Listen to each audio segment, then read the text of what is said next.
وہ جو غدیر خم کی میں نے حدیث بیان کی زید ابن ارقم والی صحیح مسلم کی 6225 سے 6228 تک، اس کے اینڈ پہ تابعین پوچھتے ہیں کہ یہ اہل بیت سے مراد کیا نبی صلی اللہ علیہ وسلم کی بیویاں ہیں؟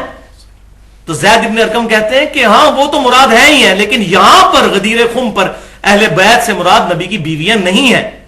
اگرچہ وہ بھی اہل بیت ہے۔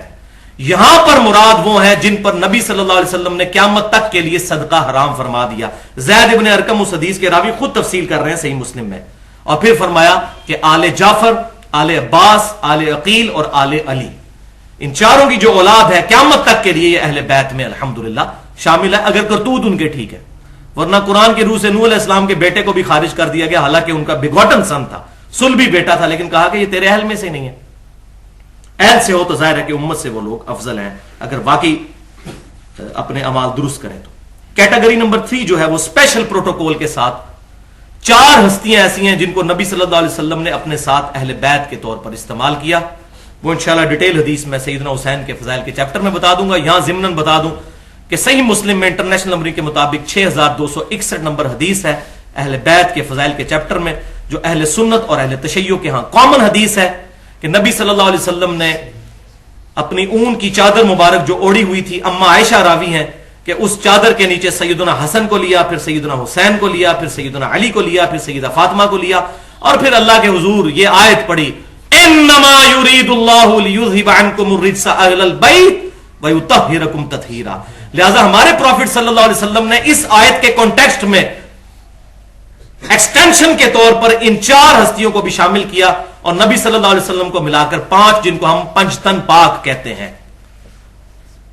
علم الکلام کی ٹرم میں، کوئی حرج نہیں۔ پنجتن پاک سے مراد ہے شرک سے پاک، برے نظریات سے،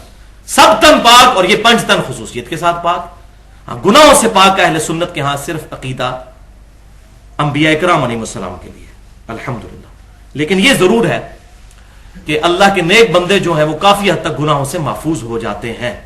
جیسا کہ جس بندے کو واضح پتا ہو کہ میرے سامنے جو بریانی کی پلیٹ ہے اس میں زہر پڑا ہوا ہے، تو چاہے اس کی خوشبو جتنی مرضی اچھی آ رہی ہو، اس کی نظر اس کی برائی کی طرف جاتی ہے، وہ کبھی بھی بریانی کی پلیٹ نہیں کھائے گا۔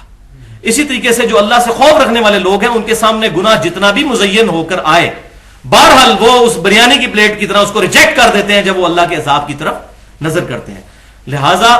گناہوں سے محفوظ ہو جاتا ہے ضرور بندہ ایفرٹ کر کر کے، لیکن معصوم نہیں ہو سکتا، بہرحال لغزش کسی سے بھی ہو سکتی ہے۔ اور چوتھی کیٹیگری جو ہے اعزازی طور پر اہل بیت میں جن لوگوں کو شامل کیا گیا، جن میں ٹاپ آف دا لسٹ واحد صحابی جن کا نام بھی قرآن میں آیا ہے، سیدنا زید ابن حارثہ رضی اللہ تعالیٰ عنہ۔ زید کا نام سورہ احزاب میں آیا ہے،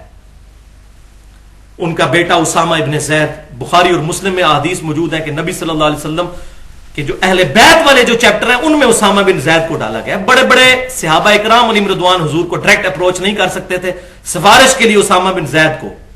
اور نبی صلی اللہ علیہ وسلم اپنی گود میں ایک طرف اسامہ بن زید کو بٹھاتے تھے تو دوسری طرف سیدنا حسن و حسین کو بٹھاتے تھے، اتنی محبت کرتے تھے کہ ان کا نام زید بن محمد مشہور ہو گیا تھا، زید ابن حارثہ کا نام، اور ان کے بیٹے ہیں